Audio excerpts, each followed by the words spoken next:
ایک صحابی کی بیگم نے پیغام بھیجا، یا رسول اللہ میرا خامل مر رہا ہے، کلمہ نہیں پڑھ رہا۔ صحابی ہو کے کلمہ نہیں پڑھ رہا، کمال، صحابی۔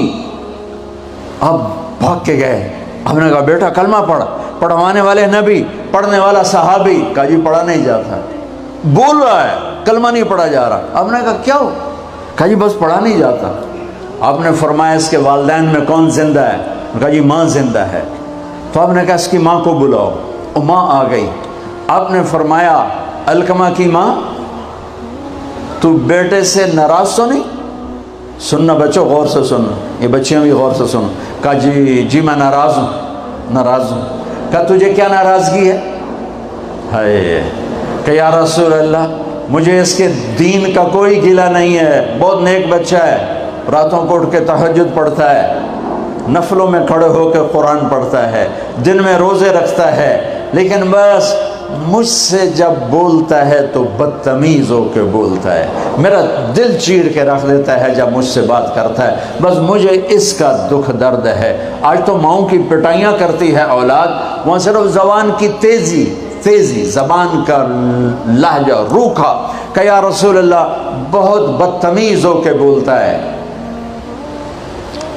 آپ نے فرمایا معاف کرو گی؟ کہ جی نہیں چاہتا۔ آپ نے فرمایا میں آگ لگاؤں تو سفارش کرو گی؟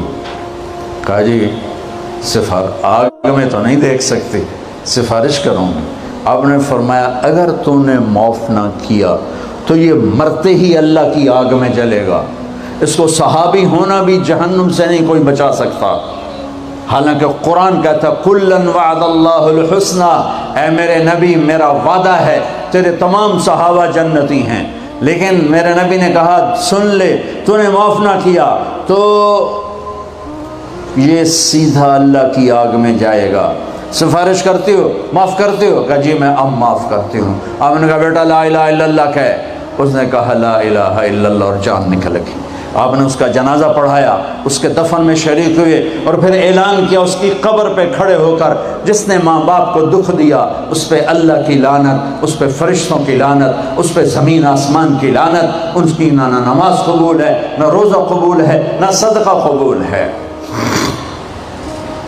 یہ ناکام انسان کی شکل ہے بچوں، یہ ہونے والا ہے اللہ کی قسم، کچھ تیاری کر کے مرنا ہے۔ اللہ آپ کو بڑے عہدے دے، بڑی ڈگریاں دے، بڑے کاروبار دے، ہماری تو خوشی ہوگی، ہماری نسل پروان چڑھے، عزتوں کی بلندیاں چوٹیاں طے کرے، پر جب تک اچھے انسان نہیں بنو گے نہ دنیا تمہاری ہے نہ آخرت تمہاری ہے۔ اور اچھے انسان کا معیار ہے میرے نبی پاک صلی اللہ علیہ وسلم کی مبارک پاکیزہ زندگی، اس کے بغیر کوئی انسان نہیں ہے جس کے اندر غلامی مصطفیٰ نہیں، غلامی محمد نہیں، عشق محمد نہیں، عشق رسول نہیں، جس کے اندر میرے نبی کا اتباع نہیں، وہ انسان کہلانے کے قابل نہیں ہے۔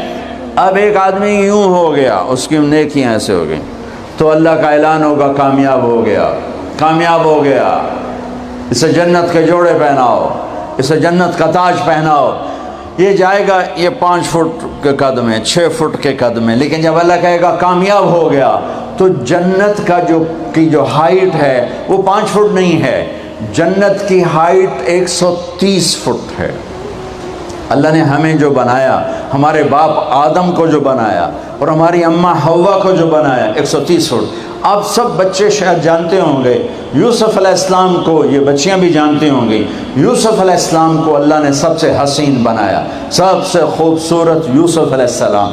یہ بات بہت کم لوگوں کو معلوم ہوگی، سب سے حسین عورت حضرت حوا تھی، ہماری دادی حوا، سب سے حسین عورت، سب سے حسین عورت، ایسی حسین آج تک نہ ہوئی نہ ہوگی۔ دونوں کا قد 130 فٹ تھا۔ یہ ٹائم کے ساتھ ہم گھس کے نا یہ چھوٹے ہو گئے۔ ہمارے پنجاب میں قوم مراسی بڑے نازک ہوتے ہیں۔ اس ذمہ دار نے مراسی سے کہا میرے گھوڑے کی مالش کر۔ مراسی نے اپنی مالش کبھی نہیں کی تھی، گھوڑے کی کہاں سے کرتا؟ وہ خیر بیچارہ شروع ہو گیا، ذمہ دار گھر گیا، مراسی سو گیا، چور گھوڑا لے گئے۔ جب صبح اس کی آنکھ کھلی اس نے دیکھا گھوڑا تو